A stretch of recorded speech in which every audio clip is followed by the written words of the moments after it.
I didn't get to see it, yeah. You get everybody from the cast of The Godfather. Diane Keaton, Jimmy Caan, Coppola, who did most of the kind of speaking about the film, De Niro, Pacino, oh my God. And Duvall. Yeah. In the pantheon of American cinema, few actors command the screen with the volcanic intensity of Alec Baldwin. For over 4 decades, this theatrical titan has carved his name into Hollywood legend through a combination of razor-sharp wit, method acting prowess, and an uncompromising dedication to his craft that has both elevated his performances and ignited some of the industry's most memorable feuds. From his early days storming Broadway stages to his iconic turns in Glengarry Glen Ross and 30 Rock, Baldwin has never been one to soften his edges for the sake of diplomacy. But behind the accolades and Emmy wins lies a more complex narrative, one populated by creative battlegrounds and artistic clashes that reveal the true cost of uncompromising excellence. Baldwin's career has been punctuated by confrontations with fellow actors who couldn't match his intensity, directors who challenged his interpretations, and industry figures who found themselves on the wrong side of his famously sharp tongue. These weren't petty Hollywood squabbles born of ego and tabloid fodder, but rather profound disagreements about the very nature of performance, authenticity, and what it means to serve the art above all else. Today, we explore 6 of the most significant conflicts that have defined Baldwin's tumultuous journey through the rarefied atmosphere of American cinema. 6. William Shatner. When 2 legends of different theatrical generations collide, the sparks are inevitable. The tension between Alec Baldwin and William Shatner first ignited during the mid-1880s Saturday Night Live era, where their fundamentally opposing approaches to performance created what cast members would later describe as creative oil and water. Baldwin, steeped in the Stanislavski method and deeply committed to psychological realism, found himself at odds with Shatner's classical, larger-than-life theatrical style that had defined a generation of television drama. The breaking point came during a particularly heated backstage confrontation over sketch interpretations. According to longtime SNL writer Alan Zweibel, Alec believed every moment had to be lived truthfully, even in comedy. Shatner was all about the grand gesture, the theatrical flourish. They were speaking completely different languages. The clash wasn't merely professional disagreement, but a fundamental philosophical divide about the actor's responsibility to material. Producer Dick Ebersol recalled the atmosphere during those sessions as electric with tension, noting how Baldwin would visibly bristle at Shatner's improvisational embellishments. Alec saw it as disrespectful to the writer's intent, Ebersol explained in a 1994 Variety interview. Shatner saw it as bringing life to the page. This collision of artistic temperaments would establish Baldwin's reputation as an uncompromising purist, unwilling to bend his craft for anyone's comfort. The generational divide in Hollywood's acting community reached its most explosive point when Alec Baldwin encountered the unpredictable force that is Shia LaBeouf.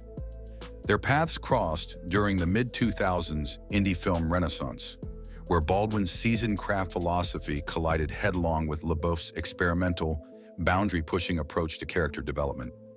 What emerged was a clash that would define the broader conversation about traditional versus radical methodologies in contemporary cinema. The tension crystallized during a 2008 film comment roundtable, where Baldwin publicly criticized what he termed method madness in younger actors, though industry insiders knew his target.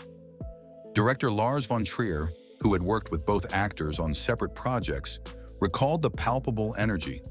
Alec represents the disciplined approach, where technique serves story. Shia embodies chaos as creativity. They're both brilliant, but oil and water. The philosophical divide deepened when LaBeouf's unconventional preparation methods began influencing casting decisions, with some directors favoring his raw unpredictability over Baldwin's polished precision.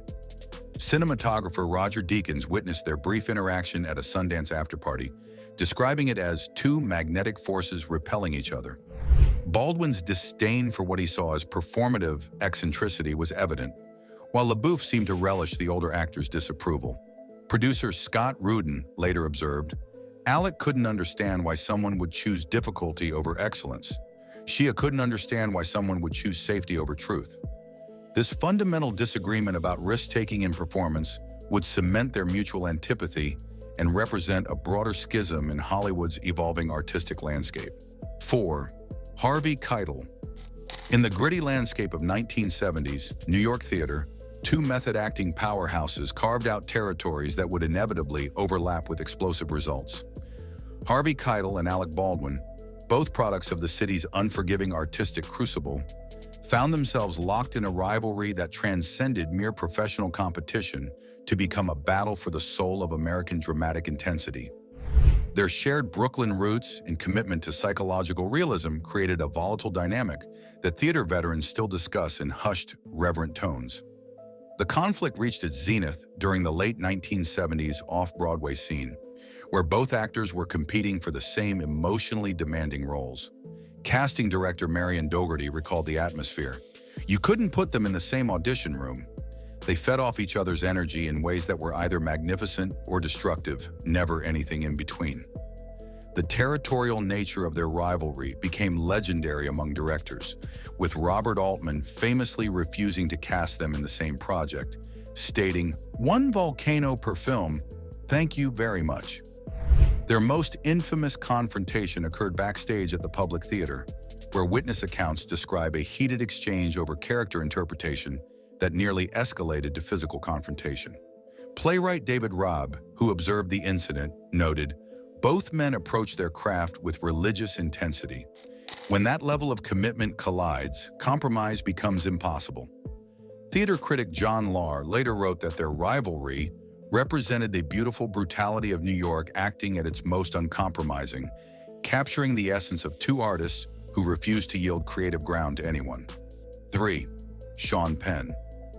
When two of Hollywood's most politically outspoken and artistically uncompromising actors inhabit the same creative ecosystem, the result is often spectacular friction. The tension between Alec Baldwin and Sean Penn represents more than professional rivalry. It embodies the collision of two fundamentally different approaches to wielding celebrity influence and artistic integrity. Both men have built careers on refusing to separate their personal convictions from their professional choices, creating a volatile dynamic that has fascinated industry observers for decades. Their ideological sparring became public during the 2003 Academy Awards season, where their differing approaches to political activism created visible tension. While Baldwin favored direct, often confrontational political discourse, Penn embraced a more methodical, journalistic approach to advocacy. Director Oliver Stone, who worked with both actors, observed, "Alec attacks with words like weapons. Sean dismantles with surgical precision. They respect each other's commitment, but despise each other's methods." The philosophical divide deepened when Penn's controversial Iraq reporting drew Baldwin's public criticism, with Baldwin suggesting that actors should stick to acting rather than playing journalist. The breaking point came during a 2004 Hollywood fundraiser, where their heated exchange over political strategy became the evening's unintended entertainment. Producer Harvey Weinstein, who witnessed the confrontation, later described it as two brilliant minds destroying each other's arguments with equal ferocity. Entertainment Weekly's awards correspondent noted the palpable animosity. They circled each other like intellectual prize-fighters, each convinced of their moral superiority. This collision of passionate convictions would define their relationship as one of grudging respect shadowed by fundamental disagreement about art's role in society. 2nd, Kim Bassinger.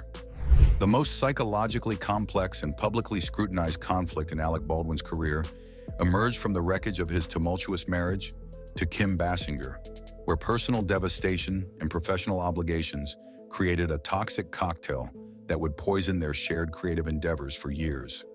Their relationship, which began as Hollywood fairy tale during the filming of The Marrying Man in 1990, devolved into a bitter custody battle that transformed every subsequent professional interaction into a minefield of unresolved emotions and legal complications. The professional ramifications became evident during their post-divorce encounters at industry events, where crew members and fellow actors witnessed the palpable tension that made collaboration impossible.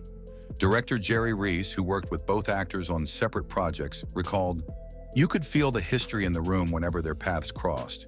It wasn't just personal animosity, it was two wounded artists who had exposed their vulnerabilities to each other and now saw that intimacy as a weapon. The situation was further complicated by Baldwin's public statements about their custody arrangements, which Bassinger's representatives characterized as attempts to control her career choices through intimidation. Cinematographer Sven Nykvist observed their final professional interaction at a 1995 film festival, noting, "The sadness was overwhelming. These were two people who had created beautiful work together and now couldn't occupy the same creative space."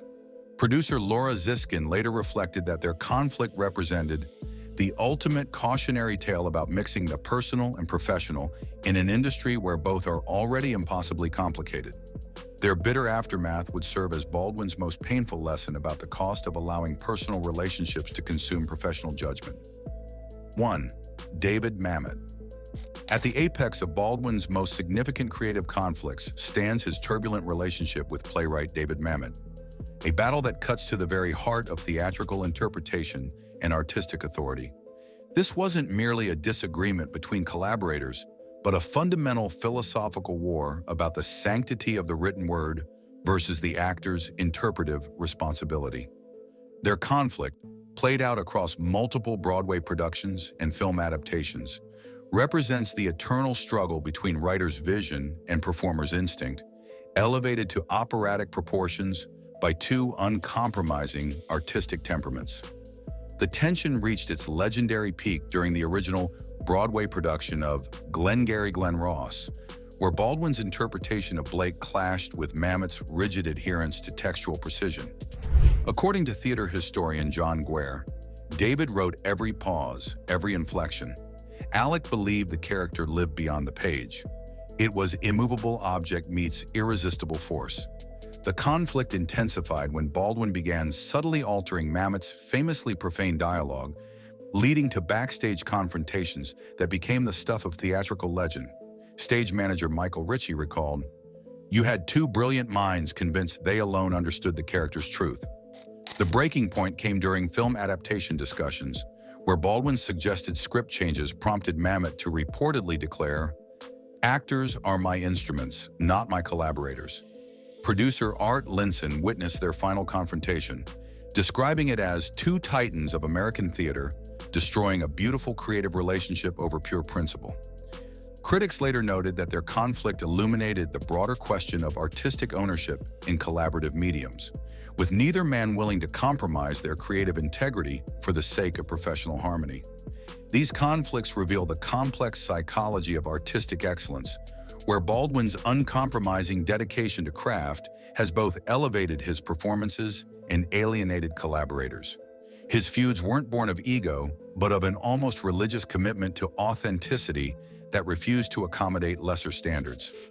In examining these relationships, we glimpse the beautiful brutality of American cinema at its most unforgiving, where true artistry demands nothing less than total commitment. Like the characters he's immortalized on screen, Baldwin himself has become a fascinating study in the price of uncompromising excellence. Don't forget to subscribe for more deep dives into Hollywood's most compelling creative tensions.